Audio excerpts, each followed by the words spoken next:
This podcast is sponsored by Communicate and Connect Counseling, where we have a team of therapists who provide individual, couples, and family therapy services, all tailored to meet the needs of military and veteran families.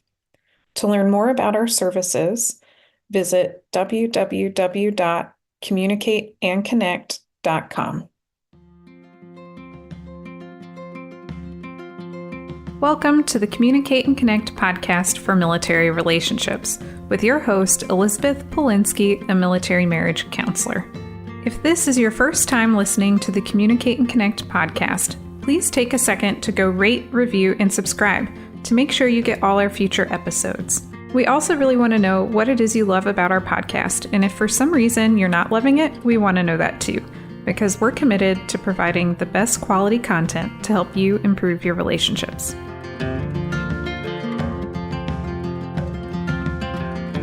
This is episode 19, Tips for LGBT Military Spouses.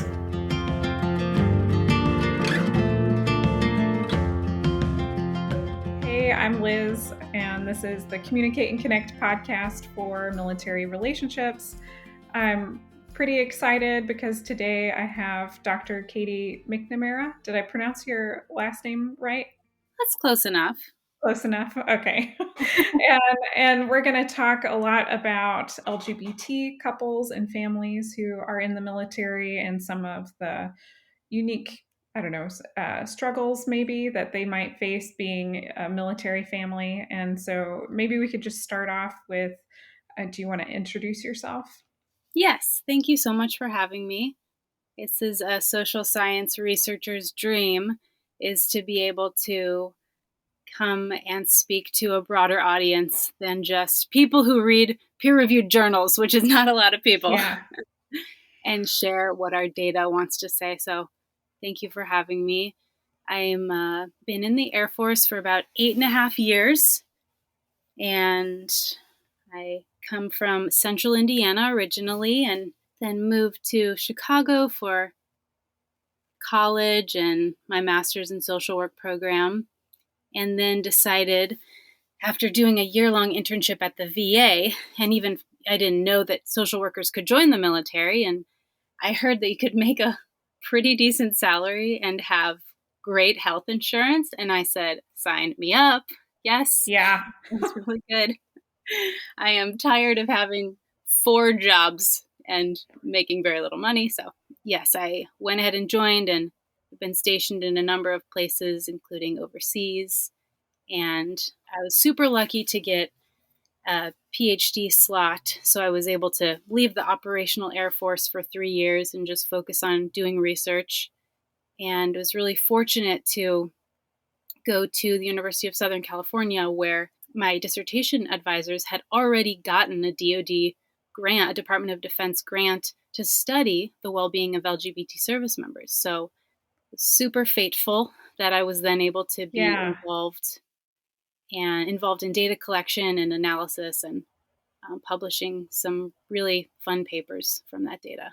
Yeah, that's so amazing. So you went into the Air Force after your master's, and you went in as a social worker, and then the Air Force had you go to get your PhD. That's what I'm understanding.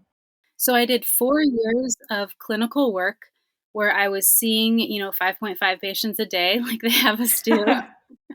And that was incredible experience. So treating service members and their families for whatever mental health concerns they were going through at the time, or drug and alcohol abuse, domestic violence. And then, after several years of doing full-time clinical work, sometimes you want to broaden your scope a little. And I definitely reached that point. So yeah, now I'm lucky to do part-time clinical work, part-time research, part-time teach, the perfect mix. Yeah, so you get to do all of those things in your role as a social worker for the Air Force now. Yes, yes. So Okay, as a that's PhD really level cool. social worker, you're able to teach. So now I work for a family medicine residency program. So I teach the medical residents behavioral sciences. I like to say, I don't know if they like when I say this, but I teach them to be mini therapists because we know that most people who would benefit from specialty mental health care will never go, but they will go to primary care. So I want to make sure that their primary care providers are aware of brief interventions for a number of behavioral health issues. It's really a good gig, and then able to do research on the side as well. Yeah, that is amazing. So you end up teaching like a primary care doctor, maybe nurses and stuff also, how to do little. I like your phrase of mini therapy. Yeah, because you're right. So many people don't want to go see a therapist. I think that's one of the reasons I'm enjoying being a couples therapist right now. And I just within the past couple of months got credentialed with TRICARE, and so now a lot of people can come see me and I can work with the diagnosis. The mental health diagnosis can be on the spouse, and the service member can still, we can do sort of like this conjoint therapy through couples work, which is really nice because, yeah, a lot of people won't go to see someone in mental health. Yes. And especially during all my years as a full-time clinician, I think on the outside, folks assume that most people come in for mental health care for post-traumatic stress disorder or, something combat related. And again and again, at least anecdotally, my patients were there for troubling marriages. So I'm super grateful for people like you who are steeped in best practices for helping military couples. Thanks. I can kind of relate to that. That seemed to be what I saw with the veterans that I worked with when I worked at the VA before we moved to the Norfolk area, that so many people, how they would end up was due to something going on in the relationships. Yeah. Absolutely. Well, speaking of relationships, maybe I'll use this to kind of orient us a little bit. And I was wondering if you have thoughts about maybe what unique things someone who is LGBT might be experiencing as a couple or a family in the military. Yes, absolutely. So for any listeners who aren't familiar with the term LGBT, stands for lesbian, gay, bisexual, and transgender. And the way I teach my daughter, who's 5, what these words mean is lesbian and gay people are attracted to, love, and usually marry somebody who is also a boy or who is also a girl. And then bisexual people will date, love, and marry girls or boys. And then transgender people are generally folks who identify with a different gender than the one they were assigned at birth. So the LGBT community is what we call a big tent community. We've added many more letters to the end of that, and even Q for queer sometimes. We'll sometimes also use the terminology of a sexual or gender minority, meaning we know that LGBT folks are less prevalent than straight folks, and that transgender folks are less prevalent than what we call cisgender folks. So in the military, being LGBT or T has been problematic for decades. And starting in the mid 1900s was the first time that there were actually explicit policies saying, if you are gay, you are not allowed to be in the military. We will ask you to leave on the basis of homosexuality is a mental disorder. That was the thought at the time. So in the early 90s, there was a compromise. So many people were saying, we should really let gay people serve openly. Like they're great, and there's a lot of them, and it's problematic for all of us that we keep kicking them out. And then the other camp said, oh, no, absolutely not. It would be bad for morale, for unit cohesion. We don't want those folks in our military. So a compromise was found in the form of don't ask, don't tell, don't pursue, which was a policy signed in 1993. And that, for better or for worse, that allowed gay people to serve without being kicked out right away. Of course, if you did come out or somebody did assume that you were gay, then they could do a quote unquote witch hunt and get you kicked out. So We know that about 13,000 suspected gay people were kicked out under Don't Ask, Don't Tell. A little history lesson. And then in 2011, Don't Ask, Don't Tell was repealed. And from that point forward, so it's been about 10 years now, LGB folks can serve openly in the military. And then, of course, trans folks, if you've been following the news, they are now able to serve openly as of a couple weeks ago. Yeah. If I'm remembering correctly, I want to say it was like 2015 time frame they were allowed to, and then sometime under Trump they weren't allowed to anymore, and then now they're allowed to again. So it's been kind of a roller coaster ride. Yeah. It's really put trans folks through a lot. And then for same-sex couples, as of 2015, the Supreme Court ruling that said that same-sex couples could marry one another on a federal level, from that point forward, same-sex military couples have been respected as legit couples. So that means a spouse can get a military ID and get access to health insurance, just as a different sex spouse has been able to do for all this time. So that was a huge deal in terms of inclusion and integration. Yeah. Oh, wow. So I didn't realize that didn't happen until 2015. Yeah. Okay. So, wow, that just makes me angry. So I already knew it. I already knew we were like so slow on everything, but I think I don't even know. I'm having a reaction right now. So, okay. So even when people could serve openly, their partners and their spouses, and they could not get the same benefits that I get currently being married to my husband. Right. Like health insurance. Right. Or even just such mundane things like, I don't know if you've ever gone with him to the BX on base, or to just go to the commissary on base. Same-sex partners couldn't go. They couldn't go by themselves because they didn't have a military ID, so they didn't get the benefits of just something as simple as like cheaper fruit. And then I've also heard the story of, so say a couple was married in their state, but the military didn't recognize it because they were stationed in a different state. Say they have children and the children go to school on base. The civilian spouse could not go and pick up the kids from school or drop them off at school. So it's an emotional problem and then a logistical problem just on the everyday. I can only imagine what that would have been like. So this community, I would say, and I should mention, I identify as bisexual, but I've almost exclusively dated and once was married to a man.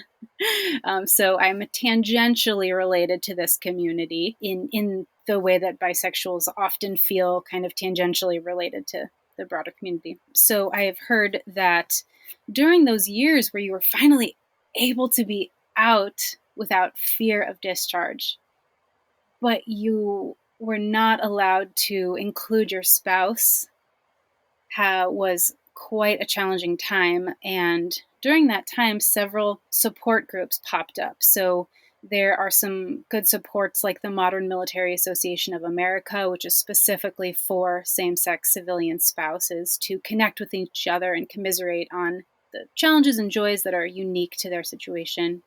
And Outserve, SLDN Network.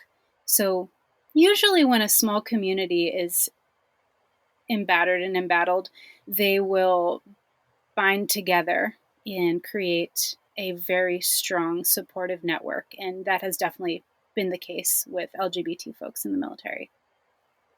Yeah, that's my mind is saying that's helpful, and I'm glad that that's happening, and I want this to not be an issue anyway. So, and I'm imagining that even though, people can be married now, and if I was married to a female, I could go to the commissary and get groceries right now, even though there's been a lot of progress, I'm imagining, it's just a short period of time, and I'm imagining there are after effects from that are maybe still playing out, kind of like the ripples from that. Mm-hmm. Do you have any thoughts on what some of those ripples might Yes. look like? So that is exactly what we wanted to find out with our research. Even though Don't Ask, Don't Tell was repealed, do LGBT folks in the military feel like they can disclose their sexual orientation to other military members? So my dissertation specifically looked at outness, which is kind of a funky word. So how out are you to other service members? And I personally became interested in this in 2012 when I commissioned into the Air Force. I had gone to see my recruiter to officially sign my life away in this big stack of papers. And one of the papers had me sign my initials next to several statements that said something like, I vow to not hold hands with a member of the same sex or try to marry someone of the same sex. And in the back of my head, I was like, oh my gosh, this is Don't Ask, Don't Tell era. And that was repealed 1 to 2 years ago. But I didn't, and I had been an LGBT rights activist for years at that point, and knew that I was bisexual. Who knows who I'm going to date in the future. But I was just scared because I was like, it's taken me 6 months to get to this point, and this is my plan now. So is it safe Yeah. to ask my recruiter, like, what the heck is this form, dude? Do I really need to sign this? But yeah, having to sign that and kind of not say anything, not know if it was safe to question, really clammed me up. I remember taking the Human Rights Campaign sticker off the back of my Prius. Human Rights Campaign is an LGBT rights organization.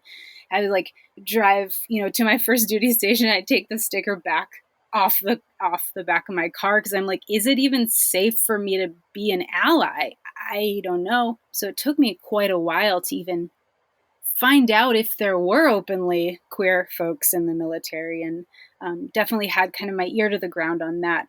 So that leads into some of what we found with our data, is that there is a lot of what I like to call mental math. So a lot of weighing the pros and the cons of disclosure, looking for cues, looking for what we call in one of our papers green flags and white flags, that a person, a coworker or a chaplain or a doctor is safe to disclose to.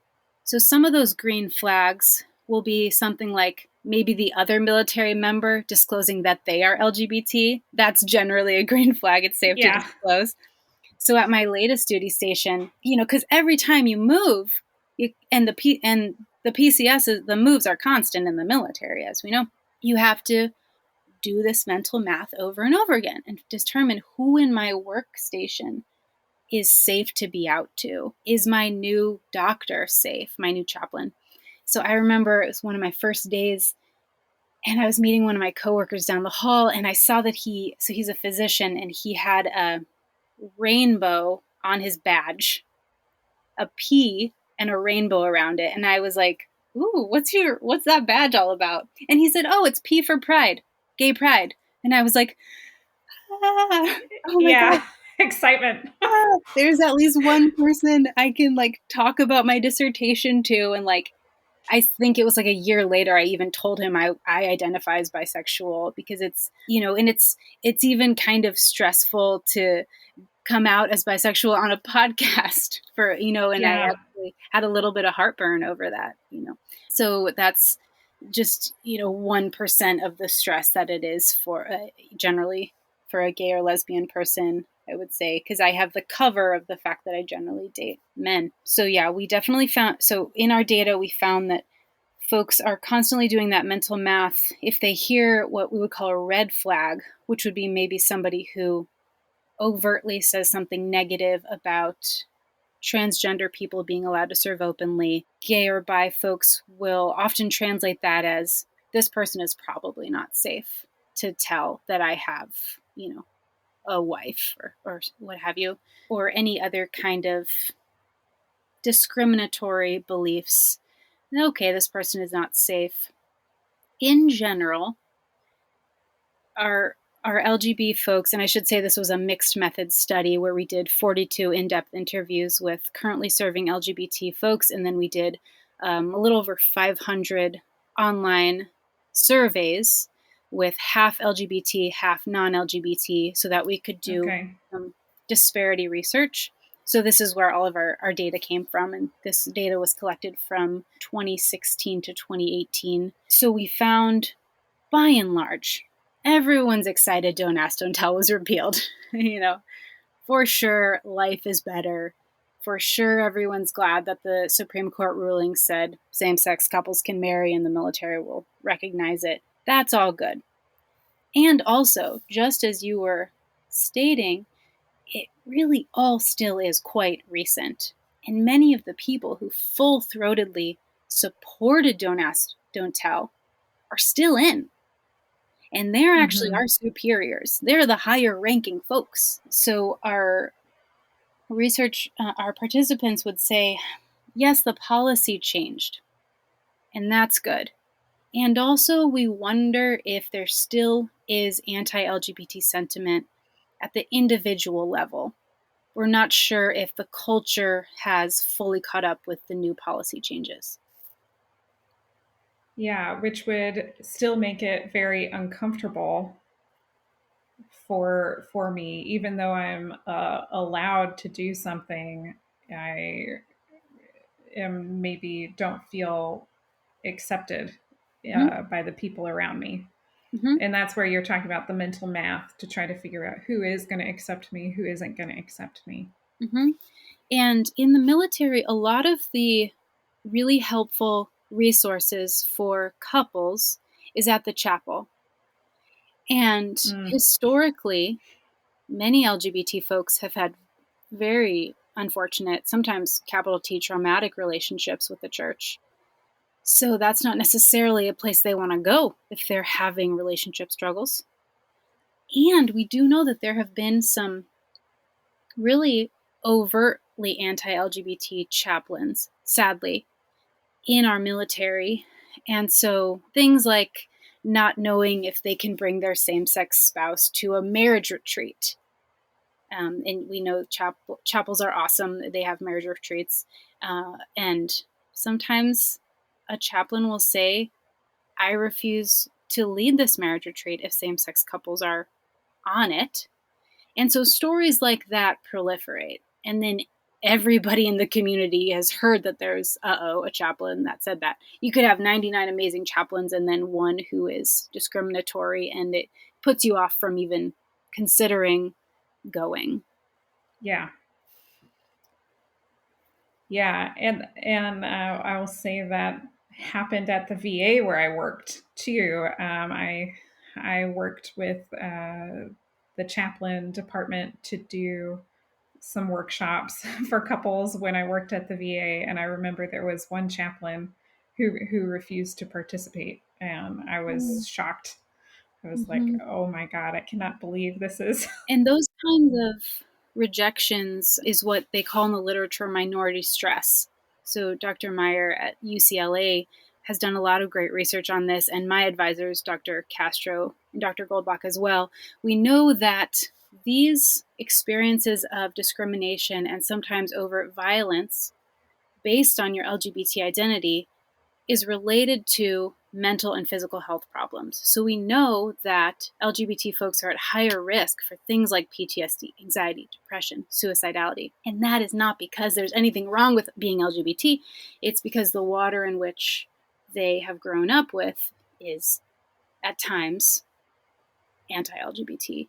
So this is a health issue, really, and that's why I care so much about it, because there is absolutely nothing unhealthy or wrong or abnormal about being LGBT, and that's what I really recommend folks teach their kids, teach their neighbors. It is a valid way to be. It is absolutely normal and healthy, and we need to include these folks. It's an all-volunteer military, and we know that LGBT folks are at higher risk of attrition, wanting to leave the military, partially because their families aren't as accepted as their non-LGBT counterparts, and because there is this lingering fear of, will a discriminatory boss find a way to get rid of me, even if it's not through overt measures like they could have under Don't Ask, Don't Tell. There's a lot of secrecy around promotions, and you're never really sure what other people are truly thinking. Yeah. Yeah. I think probably just being a therapist, I hear lots of stories about people's interactions with their bosses, and and I've heard plenty of really positive stories too, but definitely I've heard a lot about favoritism, which I'm imagining might be a concern. If I'm LGBT, am I like, sort of like picked last, as a form of that discrimination type of thing? But also, I don't know that it would qualify as harassment, but like ways of just subtly making people know you don't like them and trying to make their work life difficult. I've heard lots of stories about that where it's subtle, so it would be hard for somebody to, I don't know, like prove that they were Prove being it. discriminated against. Yeah. Yeah. Absolutely. Yeah. Subtle ways in which you're told that you're part of the out group. I have an example of that. Last week or so, I was meeting with a brand new patient who was in for recurring nightmares. And I was just getting some information about his bedtime routine, as I'm administering the nightmare intervention. And I asked something about, nighttime routine, and he mentioned his spouse. So he said the word spouse. So me being a good LGBT activist and advocate and informed person, don't assume it's a wife. And so I think I said something like, oh, would he or she mind if blah, blah, blah. And he was kind of taken aback. And this is active duty. This was a major in the Air Force. And he was taken aback and he said, I'm still normal, doc. And it just makes me like a little bit nauseous. And Yeah. I'm not in those moments. It's like, what do you do? Okay, I hear that you just made a mini homophobic comment. I'm here to treat you. I'm not going to go on a whole spiel. So I very quickly said, oh, well, they're normal too. And then like moved on. But like my heart's kind of racing and I'm just like, oh, goodness. Yeah. I can only imagine what other kinds of mini homophobic comments come out of your lips. I'm sure you're a wonderful human being, but those kind of comments are just not necessary. Yeah. Yeah, I absolutely agree. And so I'm aware of the time a little bit. So I was hoping maybe we could talk a little bit about sort of like tips maybe for couples, uh, especially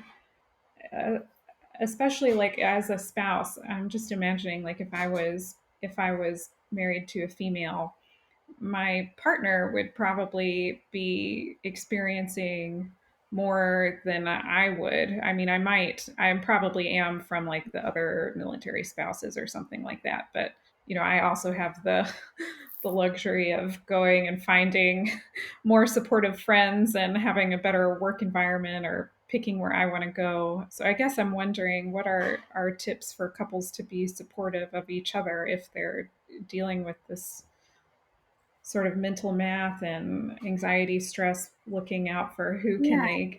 who can they share this part of their lives with and not. Yeah. And I don't want to paint a nightmare image of what it's like to be LGBT in the military. Like I said, it's way better than it used to be for many, many, many people, and it's getting better all the time. And yet there are some of these stressors, and we know the quality of our relationships determines the quality of our life.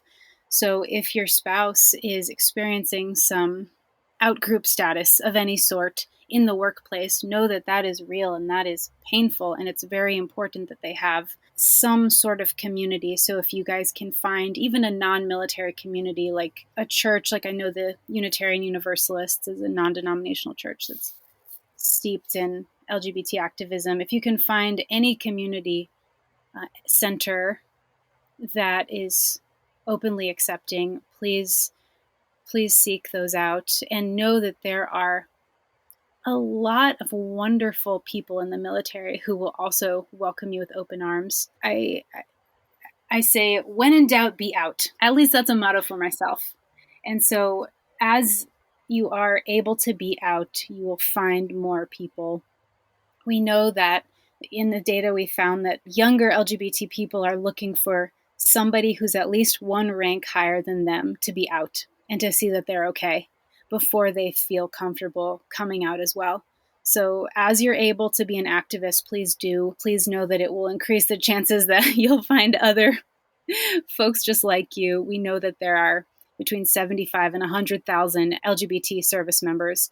So they're out there, and it is a vibrant community, and we're very lucky to have these people serving for us. Thank you again for being part of this podcast. I've really enjoyed chatting with you and just talking about this. This is an area that I feel like pretty passionate about, that is very underserved.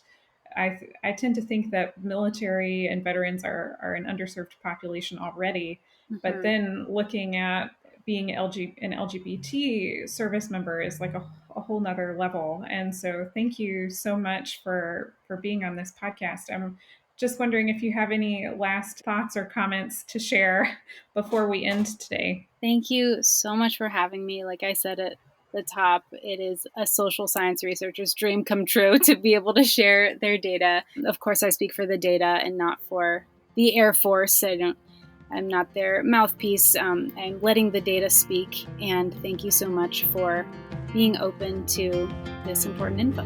Yeah, thank you.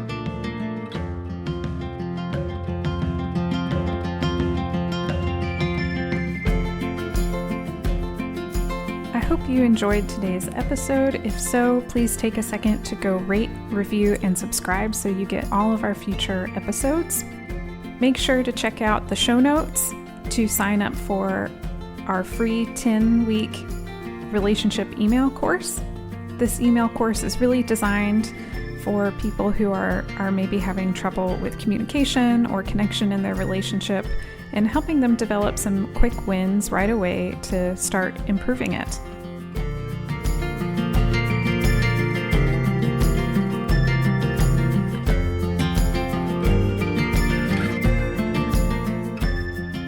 While I am a therapist, this podcast is for educational purposes only and is not considered therapy.